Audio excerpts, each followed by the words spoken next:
وہ بری طرح رونے لگی اور اتنی عجیب بات بولی کہ میں دنگ رہ گیا۔ میری بیوی کی حرکت بہت عجیب تھی، وہ مجھے خود سے دور دیکھ کر برداشت نہیں کر پا رہی تھی، اور اچانک اس نے ایسی حرکت کی کہ میں مزید نماز ادا کرنے کے قابل نہیں رہا۔ زندگی میں پہلی بار میں نے آدھی نماز ادا کی اور سب چھوڑ چھاڑ کر اپنی بیوی کی طرف متوجہ ہو گیا تھا۔ میں نے کبھی نہیں سوچا تھا کہ میں زندگی میں کبھی نماز کو ایسے پیچھے چھوڑ دوں گا، مگر اس روز میں نے یہ حرکت بھی کر ڈالی تھی۔ وہ بہت شرم و حیا والی لگ رہی تھی، اور سچ تو یہ تھا کہ وہ میرے دل میں پوری طرح جگہ بنا چکی تھی۔ مگر پہلے ہی روز میری بیوی نے ایسی حرکت کی کہ میں دنگ رہ گیا اور سوچنے پر مجبور ہو گیا تھا کہ اسے منانے میں مجھے اتنی مشکل کیوں پیش آ رہی ہے۔ شاید پہلی رات کی غلطی ہی مجھ پر باری ہو گئی تھی۔ میرا نفل پڑھنا میرے لیے اتنا امتحان بن جائے گا میں نے نہیں سوچا تھا۔ میں اپنی بیوی کو خوش رکھنے کی ہر ممکن کوشش کرنے لگا، اور بظاہر ایسا ہی تھا کہ وہ بھی میری محبت میں مبتلا ہو گئی تھی۔ میرے نام پر اس کے چہرے پر رنگ پھیل جاتے تھے۔ شادی کے بعد پورا دن وہ سجی سنوری سی سب کے درمیان شہزادی بن کر بیٹھی رہتی اور کبھی مجھ سے دوبارہ ناراض نہیں ہوئی تھی، مگر اس کی ہر صبح وہ حرکت روزانہ دہرائی جا رہی تھی۔ عین فجر کے وقت جو حرکت وہ کرتی تھی وہ مجھے پریشانی میں مبتلا کر رہی تھی اور میری فجر کی نماز مختصر کرواتی جا رہی تھی۔ میں دن بھر اس بات کو سوچ کر پریشان ہوتا اور پچھتاتا رہتا کہ مجھے فجر کی نماز نہیں چھوڑنی چاہیے تھی، مگر اگلی صبح میں پھر وہی حرکت کر بیٹھتا تھا، اور اس میں بڑا ہاتھ میری بیوی کا تھا جو میرے لیے ایک معمہ بنتی جا رہی تھی۔ اسی حال میں ہماری شادی کو 1 ماہ گزر گیا۔ میرا نوکری کے سلسلے میں دوسرے شہر تبادلہ ہوا تو میں بیوی کو لے کر دوسرے شہر چلا گیا۔ مجھے اپنی بیوی کی فکر ہوئی کہ وہ سارا دن کیسے اکیلی رہے گی۔ میں چاہتا تھا کچھ عرصہ میں اپنے رہائشی علاقے کو پہنچوں اور لوگوں میں جان پہچان بڑھاؤں، پھر بیوی کو لے جاؤں، مگر میری بیوی میرا ارادہ جان کر مچل اٹھی اور مجھے منانے لگی کہ وہ میرے ساتھ ہی رہے گی۔ اسے فرق نہیں پڑتا تھا کہ وہ دن بھر اکیلی ہوگی یا ارد گرد لوگ انجان ہوگی تو کوئی نقصان نہ ہو جائے، اسے بس ہر حال میں میرے ساتھ رہنا تھا۔ اس کی تب ایسی حالت تھی کہ میں ٹھٹک گیا تھا، مجھے شک سا گزرا تھا، کیسے اسے کسی بات کا خوف تھا۔ میں نے جب یہ سوال اسے کیا تو اس کی رنگت بدل گئی اور وہ جلدی سے اپنے چہرے پر جبڑی مسکراہٹ لاتے ہوئے بولی کہ اسے کسی سے کوئی خوف نہیں ہے، بلکہ وہ تو بس میرے قریب رہنا چاہتی ہے۔ وہ بولی کہ میں تمہاری بیوی ہوں، تم سے محبت کرتی ہوں اور تمہارے بغیر نہیں رہ سکتی۔ تمہاری اتنی خوبصورت بیوی تمہارے ساتھ رہنے کے لیے تڑپ رہی ہے، تمہیں اس بات سے فرق نہیں پڑتا۔ میں نے پہلے روز سے ہی محسوس کیا تھا کہ وہ اپنے حسن کو لے کر بہت مغرور ہوتی تھی اور اکثر باتوں میں مجھے یہی بات جتاتی تھی۔ شاید وہ چاہتی تھی کہ اس جیسی حسین لڑکی کو پا کر میں دنیا کو ہی چھوڑ بیٹھوں گا۔ بیوی کی ضد اور رونے دھونے پر میرے گھر والے بھی مجھے لعنت ملامت کرنے لگے کہ مجھے تو ایسی بیوی کی قدر کرنی چاہیے جو اتنی باوفا اور محبت کرنے والی لڑکی ہے۔ میں بھی مزید اپنی بیوی کو نظر انداز نہیں کر پا رہا تھا، اس لیے ہار مان لی اور اسے بھی تیاری کروا کر اپنے ساتھ لے گیا۔ میری بیوی بہت خوش تھی، بار بار مجھے یقین دلا رہی تھی کہ وہ مجھے بالکل تنگ نہیں کرے گی اور میرے لیے جتنا ممکن ہوا آسانی پیدا کرے گی۔ اسے لگ رہا تھا کہ میں اسے بوجھ سمجھ رہا ہوں۔ میں نے اپنی بیوی کو اپنائیت سے کہا کہ وہ جیسے چاہے کھل کر رہے، اس کا ہونا میرے لیے کوئی بوجھ نہیں تھا۔ کچھ دن تو ہمارے اس گھر کو سیٹ کرنے میں لگ گئے۔ مجھے بھی دفتر سے کچھ چھٹیاں تھی تو میں نے بیوی کا ساتھ دیا اور اس کے ساتھ ہر کام کروایا۔ پھر میری چھٹیاں ختم ہوئی تو عملی زندگی کا آغاز ہوا۔ میں صبح کا گھر سے نکلا، شام کو ہی لوٹتا تھا۔ اکثر مجھے بہت دیر ہو جاتی تھی کیونکہ میرا دفتر بہت دور تھا اور مجھے مناسب گھر بہت دور کے علاقے میں ملا تھا۔ میں دیر سے آتا تو بیوی کی پریشانی ستانے لگتی۔ وہ جتنی خوبصورت تھی، مجھے ہر وقت دھڑکا لگا رہتا تھا کہ اس کا کوئی نقصان نہ ہو جائے۔ میں جب گھر آتا تو بیوی میرا ہی انتظار کر رہی ہوتی۔ کچھ دن گزرے تو دھیرے دھیرے میری فکر بھی ختم ہونے لگی، مگر ایک بات جو شادی کے بعد سے پہلے روز سے لے کر آج تک نہیں بدلی تھی، وہ میری بیوی کی وہی عادت تھی جس سے وہ میری فجر کی نماز بھی چھڑوا دیتی تھی۔ نہ جانے اسے صبح صبح کیا ہو جاتا تھا، وہ ایک لمحہ بھی انتظار نہیں کر سکتی تھی اور مجھے اتنا مجبور کر دیتی کہ میں نماز چھوڑ کر اس کے پاس چلا جاتا۔ مجھے لگنے لگا کہ یہ میرے ایمان کا امتحان تھا اور میں اس امتحان میں بری طرح فیل ہو رہا تھا۔ مجھے یہ بات دن بہ دن گھبراہٹ میں مبتلا کرتی جا رہی تھی۔ آج بھی میں نماز پڑھنے کے لیے اٹھا تو میری بیوی مجھے اپنے پاس بلانے لگی اور بہانے سے مجھے متوجہ کرنے لگی۔ میں بار بار اپنا دھیان اپنی بیوی سے ہٹا کر دل جمی سے نماز پڑھنے کی کوشش کرنے لگا اور بہت کوشش کی کہ میری توجہ نہ بٹ جائے، مگر اسی وقت میری بیوی نے اونچی آواز میں بولتے ہوئے مجھ سے ناراض ہونا شروع کر دیا اور پھر بری طرح رونے لگی۔ میں نے سلام پھیر کر اسے دیکھا تو بکھلا گیا۔ وہ پہلے روز سے میرے ساتھ یہی سب کر رہی تھی اور کبھی تو وہ اتنی عجیب باتیں کہہ جاتی تھی کہ میں الجھ جاتا۔ مجھے لگنے لگتا کہ اس کے رویے کے پیچھے ضرور کوئی بڑی وجہ تھی۔ بغیر وجہ اور صرف عادت کی وجہ سے کوئی انسان اتنے شدید رد عمل کبھی نہیں دے سکتا، اور جتنا میں اپنی بیوی کو جان چکا تھا وہ واقعی معصوم لڑکی تھی، مگر اس ایک معاملے میں وہ اکثر مجھے گھما کر رکھ دیتی تھی۔ فجر کی نماز کے لیے وہ مجھے مسجد میں نہیں جانے دیتی تھی اور بولتی تھی کہ اسے کمرے میں اکیلے ڈر لگتا ہے۔ مجھے اس کی یہ بات ہمیشہ ہی عجیب لگتی تھی۔ کہاں وہ سارا دن میرے بغیر گھر میں اکیلی رہتی تھی اور میں رات کی نماز بھی پڑھ کر آتا تھا، مگر فجر کے وقت وہ ایسے ہی جا کر رونے دھونے لگتی اور مجھے اپنے پاس بلا کر ہی دم لیتی۔ اکیلے پن کی بات تو وہ صرف بہانہ بناتی تھی، کیونکہ مسجد ہمارے گھر کے بالکل پاس تھی اور فجر کی نماز کتنی چھوٹی ہوتی ہے اسے بھی اندازہ تھا۔ مجھے کبھی کبھی تو ایسے لگنے لگتا کہ وہ شیطان جیسا کام کر رہی ہے، وہ جان بوجھ کر مجھے فجر نہیں پڑھنے دیتی، مگر میری شکایت پر وہ الٹا مجھ سے اتنی ناراض ہوئی کہ 2 دن بعد تک نہیں کی۔ اس سے میری یہ بات بری لگی تھی کہ میں نے اس کے مسلمان ہونے پر بھی شک کیا تھا، جبکہ میں اپنی فجر کی نماز روزانہ چھوٹ جانے کی وجہ سے اندر ہی اندر گھٹن کا شکار ہوتا جا رہا تھا۔ مگر اب میری بات پر وہ واقعی ناراض ہو گئی تھی اور یہ بات میں برداشت نہیں کر پا رہا تھا۔ اپنی بیوی کے بغیر تو میں بھی نہیں رہ سکتا تھا، اس لیے میں نے ہی ہار مان لی اور اپنے الفاظ پر اسے معافی مانگی۔ میں نے اسے بہت مرتبہ سمجھایا بھی کہ وہ مجھے بلانے کی بجائے اٹھ کر میرے ساتھ نماز پڑھ لیا کرے، مگر اس کے تاثرات اس بات پر اتنے عجیب ہو جاتے تھے کہ مجھے ہی خاموش ہونا پڑا۔ میری بیوی کے 2 الگ روپ میرے سامنے تھے۔ وہ ہر معاملے میں ہر بات پر معصومیت ظاہر کرتی تھی اور بہت سادہ سی لڑکی تھی، مگر فجر کی نماز کے وقت اس کی معصومیت بدل ہی جاتی تھی۔ اس وقت بھی وہ مجھے اپنے پاس بلانے لگی اور اپنی طرف متوجہ کرنے لگی۔ میں اپنی محبوب بیوی کی اداؤں سے چاہ کر بھی نہیں بچ پا رہا تھا اور ہمیشہ کی طرح دل کے بار بار رکنے کے باوجود میں نماز ادھوری چھوڑ چکا تھا، جس کا مجھے اندازہ تھا کہ سارا دن افسوس رہے گا اور میں اپنی کمزوری کو خود کوستا رہ جاؤں گا۔ میں نے زندگی بھر کبھی نماز نہیں چھوڑی تھی، مگر اب میری بیوی میری ایمان کی آزمائش بن کر مجھ پر مسلط ہو چکی تھی۔ میں اپنی بیوی کی ان حرکات سے بہت تنگ آ چکا تھا۔ میں ایک نمازی مرد تھا اور میں نے شعور سنبھالتے ہی زندگی میں کبھی کوئی نماز نہیں چھوڑی تھی۔ جوان ہوا تو دوست بھی سوچ سمجھ کر بنائے تھے تاکہ میری نماز کی عادت کبھی نہ چھوٹے، چاہے جیسے بھی حالات رہے میری نماز کبھی نہیں چھوٹنی تھی۔ مگر اب ایسا نہیں رہا تھا۔ دن بھر پڑھی جانے والی نمازیں میرے دل کو مزید بوجھل کرنے لگی۔ یہ احساس میرے اندر شدت پکڑتا جا رہا تھا کہ میری باقی نمازیں بھی ضائع جا رہی ہیں، کیونکہ فجر کی نماز میں صرف اپنی بیوی کی طلب میں چھوڑ رہا تھا۔ شاید اس پچھتاوے اور پریشانی میں میں اپنے ہاس گنوا بیٹھتا، مگر تب مجھے ایک خوشی کی خبر ملی۔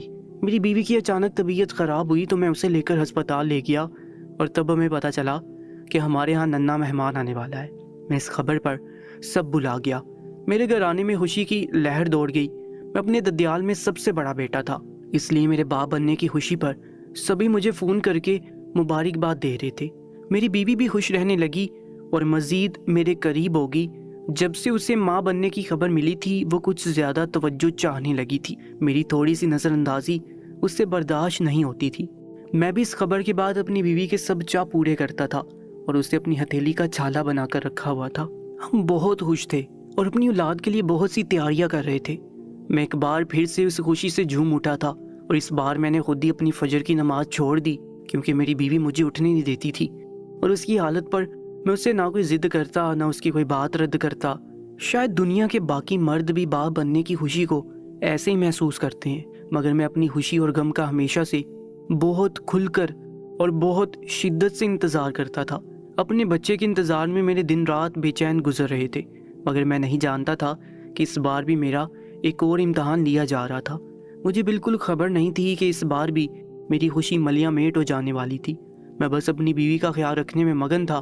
فون کر کے میری ماں مجھے دن میں نہ جانے کتنی ہدایات دیتی تھی اور سمجھاتی تھی کہ بد احتیاطی نہیں کرنا، ایسا نہ ہو کوئی نقصان اٹھاؤ، اور اپنی ماں کی ایسی ہدایات پر میں ہر گزرتے دن کے ساتھ محتاط ہوتا جا رہا تھا۔ میں نے پارٹ ٹائم جاب شروع کر دی۔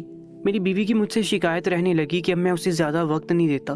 میں نے اپنی بیوی کو سمجھایا کہ میں اپنی اولاد اور اسی کے لیے یہ محنت کر رہا ہوں۔ میرے دفتر کے بالکل ساتھ والی بلڈنگ میں بننے والے نئے فلیٹ دیکھ کر مجھے خیال آیا تھا کہ مجھے اب ایک فلیٹ خرید لینا چاہیے۔ میں چاہتا تھا کہ جب میری اولاد دنیا میں آئے تو اسے دنیا کی ہر سہولت دوں اور میری بیوی اور بچہ دور بھی نہ ہو، تاکہ کسی بھی پریشانی میں میں فوری ان کے پاس پہنچ سکوں۔ اس خواب کو پورا کرنے کے لیے میں نے پارٹ ٹائم نوکری شروع کر دی۔ میں صبح گھر سے نکلتا تو پھر رات کے 10 بجے تک واپس گھر لوٹتا تھا۔ ظاہر ہے اس محنت میں میری توجہ بیوی پر سے کم ہو گئی تھی، حالانکہ میں دن بھر جب بھی فارغ وقت ملتا بیوی کو فون کر کے اس کی خیریت پوچھتا، مگر وہ جو شادی کے بعد سے میری مکمل توجہ حاصل کر رہی تھی اب تنگ ہونے لگی، اور کبھی کبھی تو خفگی سے یہ بھی کہہ دیتی کہ یہ بچہ ابھی تو دنیا میں نہیں آیا اور تمہاری توجہ بٹ گئی ہے، بچہ آئے گا تو تم مجھے بالکل ہی بلا دو گے۔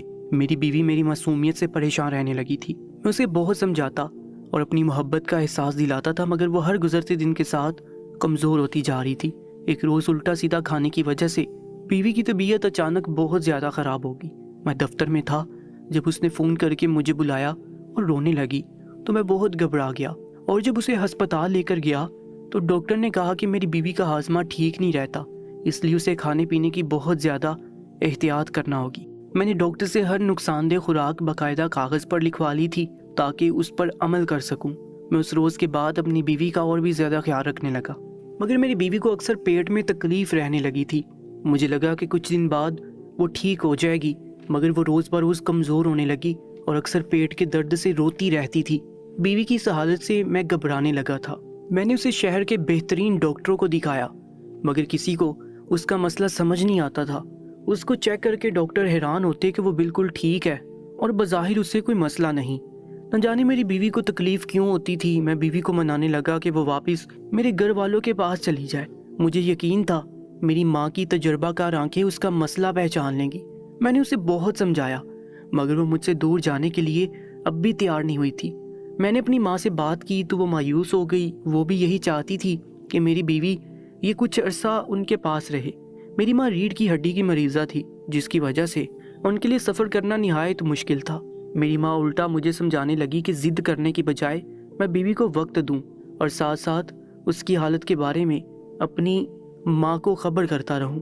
مجبوراً میں نے پارٹ ٹائم نوکری چھوڑ دی اور زیادہ وقت گھر پر بیوی کے ساتھ گزارنے لگا۔ ہمارے بچے کے دنیا میں آنے کا وقت قریب آتا جا رہا تھا۔ میری توجہ پر میری بیوی بھی بہتر ہونے لگی تھی۔ آخر وہ دن بھی آ گیا جب میری اولاد نے دنیا میں آنکھ کھولی۔ ڈاکٹر نے جب مجھے بیٹی پیدا ہونے کی اطلاع دی تو میں بے حد خوش ہوا۔ اس خوشی میں نے ڈاکٹر کے چہرے کے عجیب سے تاثرات پر بھی غور نہیں کیا تھا، حالانکہ واضح طور پر ڈاکٹر نے مجھے بیٹی پیدا ہونے کی اطلاع دیتے ہوئے نظریں چرائی تھی، مگر میں تو اپنی خوشی میں ہی مست تھا۔ میں نے فون کر کے ماں کو خبر دی۔ ماں میری ہی منتظر بیٹھی تھی۔ بیٹی پیدا ہونے کی خبر سن کر وہ خوشی سے بولی کہ بیٹا جا کر اپنی بیٹی سے ملو اور اس کی پیاری پیاری تصاویر بنا کر ہمیں بھیجو، میں تب تک شکرانے کے نفل پڑھ کر آتی ہوں۔ میں نے فون بند کیا اور اپنی بیوی کے پاس پہنچا۔ وہ نم ماں کے لیے مسکرا رہی تھی۔ اپنی بیوی کو مبارک دے کر جب میں اپنی بیٹی کی طرف پلٹا تو مجھے جھٹکا سا لگا۔ میں پھٹی پھٹی آنکھوں سے اس بچی کو دیکھ رہا تھا۔ میرے ہوش اڑ گئے تھے۔ میں چاہ کر بھی اس کی تصاویر نہیں بنا سکا اور ہراساں نظروں سے بیوی کو دیکھنے لگا تو وہ بھی ضبط چھوڑ کر زور زور سے رونے لگی۔ میں دیوار سے جا لگا۔ نہ جانے یہ کیسی سزا ملی تھی ہمیں۔ میرے ہاتھ جواب دینے لگے۔ میرے گھر سے بار بار فون آنے لگے۔ میں جانتا تھا سب میری بیٹی کو دیکھنے کے لیے بےتاب ہو رہے تھے، لیکن میں اپنی بیٹی کی تصاویر ابھی کسی کو نہیں دکھا سکتا تھا، کیونکہ جو عیب میری بیٹی پر تھا وہ مجھ سے ہی برداشت نہیں ہو رہا تھا۔ پھر باقی سب کیسے دیکھتے؟ میں اتنا بے بس ہوا کہ رونے لگا۔ یکدم میں نے بیوی پر غصہ کرنے لگا اور اس سے بولا کہ یہ سب تمہاری وجہ سے ہوا ہے، کیونکہ تم اپنی خواہش اور خوشی پورا کرنے کے لیے ہر بار میری نمازوں میں خلل ڈالتی رہی اور مجھ جیسے نمازی کو ایسا بھٹکایا کہ فجر کی نماز مجھے بوجھ لگنے لگی۔ میں سارا دن بددلی سے سجدے کرتا رہتا، کیونکہ جان بوجھ کر فجر کی نماز چھوڑنے کی کسک میرے اندر جاگی رہتی تھی۔ میری بیوی ساکن نظروں سے مجھے دیکھنے لگی۔ شادی کے بعد پہلی بار میں نے اسے یوں ڈانٹا تھا، ورنہ میں ہمیشہ اپنی بیوی کی ہر غلطی اور ہر خطا پر اسے محبت دیتا آیا تھا۔ لیکن اپنی بیٹی دیکھ کر مجھے شدت سے احساس ہوا کہ میں نے اللہ کو چھوڑا تھا، جس کی مجھے اتنی بری سزا ملی تھی۔ میری بیوی میری ڈانٹ سن کر بالکل گمسم سی ہو گئی۔ میں کمرے سے نکل گیا اور ڈاکٹر سے مل کر منتیں کرنے لگا کہ وہ میری بیٹی کا کوئی علاج کرے یا آپریشن کرے، مگر اس کا عیب ہٹائے۔ وہ میرے لیے ناقابل برداشت تھا۔ تب ڈاکٹر نے مجھے تسلی دیتے ہوئے کہا کہ فکر مت کرو، ہر مرض کا علاج ہوتا ہے، لیکن تمہاری بیٹی ابھی نومولود ہے، اس لیے کچھ وقت انتظار کرو، وہ بڑی ہو جائے تو اس کا باقاعدہ چیک اپ کروانا، پھر شاید کوئی علاج کی گنجائش بھی نکل آئے۔ ڈاکٹر کی تسلی پر مجھے اطمینان محسوس ہوا۔ میں پوری امید ہو گیا کہ شاید میری بیٹی کا کوئی علاج ہو سکے گا۔ میں جب کمرے میں واپس گیا تو میری بیوی سر ایک طرف ڈلکائے ہوش و ہاتھ سے بیگانہ پڑی ہوئی تھی۔ میں اسے دیکھ کر گھبرا گیا۔ ڈاکٹر کو بلایا تو وہ بھی میری بیوی کو چیک کر کے پریشان ہو گئی اور بولی کہ اس کا بلڈ پریشر بڑھ رہا ہے۔ ڈاکٹر نے بہت مشکل سے میری بیوی کا بلڈ پریشر نارمل کیا۔ مجھے شرمندگی ہونے لگی۔ وہ حساس لڑکی تھی جو خود بھی ہماری بیٹی کے عیب سے پریشان تھی، اور پھر میں نے بھی ہر بات کا الزام اسے ہی دے دیا تھا۔ میری ساری خوشی برباد ہو چکی تھی۔ بیٹی عیب زدہ تھی اور بیوی بیمار ہو گئی تھی۔ میں گھر والوں کا فون اٹھا کر رو پڑی۔ میری ماں میرے اس طرح رونے پر گھبرا گئی۔ میں نے ماں سے کہا کہ میں بہت پریشان ہوں اور ان سے ملنا چاہتا ہوں۔ مجھے اس وقت کسی سہارے کی اشد ضرورت تھی۔ ماں کے گھر بلانے پر میں تیار ہو گیا۔ بیوی کی حالت کچھ سنبھلی تو میں بیوی اور بیٹی سمیت اپنے گھر والوں کے پاس دوسرے شہر پہنچ گیا۔ میری بیٹی کو جس نے دیکھا وہ حیرت سے گنگ ہو گئے۔ وہ نہایت کومل نقوش والی سرخ و سفید سی بچی تھی، مگر اس کے دو بڑے بڑے عیب سب کو ہی ٹھٹکا گئے۔ میں تنہائی پاتے ہی ماں کے سینے سے لگ کر رو پڑا۔ میں نے اپنی ماں کو شادی کے بعد سے اب تک کی جانے والی سنگین غلطی بتا دی۔ میں نے بتا دیا کہ میری بیوی مجھے ہر بار فجر کے وقت بھٹکاتی تھی اور اپنے پاس بلا کر مجھے نماز سے دور کر دیتی۔ مجھے پورا یقین تھا کہ مجھے اسی بات کی سزا ملی تھی، اور شاید میری بیوی کو بھی احساس ہو چکا تھا، اس لیے وہ بالکل گمسم سی ہو گئی تھی۔ نہ وہ اب مجھ سے بات کرتی تھی، نہ پہلے کی طرح ضد کرتی تھی۔ سب سن کر میری ماں بولی کہ عورت فتنہ ہے، اور پھر خوبصورت عورت تو مومن و زاہد کا بھی ایمان بھٹکا دیا کرتی ہے، مگر اس کا یہ مطلب نہیں ہے کہ تم بے قصور ہو۔ وہ بولی کہ مجھے بیوی کو آہستہ آہستہ سمجھانا چاہیے تھا اور جاننے کی کوشش کرتا کہ وہ آخر ایسا کیوں کرتی ہے۔ میں خاموش ہو گیا کیونکہ یہ واقعی میری غلطی تھی۔ اپنی ماں کے سمجھانے پر میں بیوی کے پاس گیا اور اس سے معافی مانگی۔ میری شرمندگی میں ڈوبی معذرت پر میری بیوی رونے لگی اور بولی کہ معافی تو مجھے مانگنی چاہیے کیونکہ واقعی میں گناہ گار ہوں۔ میں نے تمہاری نماز چھڑوا دی اور تم جیسے نمازی کو اپنے حسن کے جال میں بٹکا کر اللہ کو ناراض کر دیا۔ تب میری بیوی نے روتے ہوئے مجھے اپنے اس رویے کی اصل وجہ بتا دی، جسے سن کر میں سر پکڑ کر رہ گیا۔ اس نے بتایا کہ رشتہ ہوا تو میری تصویر دیکھ کر وہ خوش ہو گئی کیونکہ میں بہت خوش شکل تھا، مگر تب اسے چھیڑنے والی دوستوں میں سے ایک دوست نے اس سے کہہ دیا کہ وہ مجھے دوسرے آوارہ لڑکوں جیسا سمجھ کر خوش نہ ہو۔ مجھ جیسا اللہ اللہ کرنے والا لڑکا بیوی کو صرف ضرورت بنا کر رکھتا ہے اور حسن سے معروب نہیں ہوتا۔ نہ جانے اس لڑکی نے کس جلن کا شکار ہو کر ایسا کہہ دیا تھا، مگر میری بیوی نے اس بات کو سر پر سوار کر لیا۔ پہلی رات میری نماز اور پھر شکرانے کے نفل اسے یہی احساس دلا گئے کہ اس کی دوست کی بات سچی تھی۔ اگلی صبح اسی خوف کے زیر اثر اس نے مجھے اپنے پاس بلایا اور بولی کہ مجھ جیسے مردوں کو خوبصورت بیوی صرف ضرورت لگتی ہے۔ میں اس بات پر بوکھلا گیا۔ اس کی غلط فہمی دور کرنے کے لیے میں اس کے پاس پہنچ گیا اور اپنی محبت کا یقین دلانے لگا۔ اسے یہ بات غرور میں مبتلا کر گئی کہ میں نماز چھوڑ کر اس میں مگن ہو گیا ہوں۔ صرف اپنی تسکین کے لیے وہ روزانہ ایسا ہی کرنے لگی اور اس کے بعد وہ میری توجہ اور محبت کی عادی ہوگی۔ میں یہ سن کر سر پکڑ کر بیٹھا۔ وہ واقعی بے وقوف لڑکی تھی۔ اس کی نادانی نے مجھ جیسے نمازی کو بھٹکا دیا اور آج ہماری بیٹی عیب زدہ تھی۔ اس کے چہرے پر دو بڑے سیاہ داغ تھے جو اسے بہت عجیب بنا رہے تھے۔ میں نے بیوی سے کہا کہ ہمیں اللہ سے معافی مانگنی چاہیے، دعا کرنی چاہیے کہ ہماری بیٹی کے ان داغوں کا کوئی علاج بھی ہو، ورنہ معاشرے میں وہ مذاق بن جاتی۔ ابھی وہ چھوٹی تھی، مگر کون جانے میری بیٹی کا کبھی علاج ہو پائے گا یا نہیں۔ دوستو، ایسی ہی سچی کہانیوں اور سچے واقعات کے لیے ہمارے یوٹیوب چینل کو سبسکرائب کر لیجیے گا۔ انشاءاللہ ملاقات ہوگی ایک نئی ویڈیو میں۔ اپنا بہت زیادہ خیال رکھا کریں۔ اللہ نگہبان۔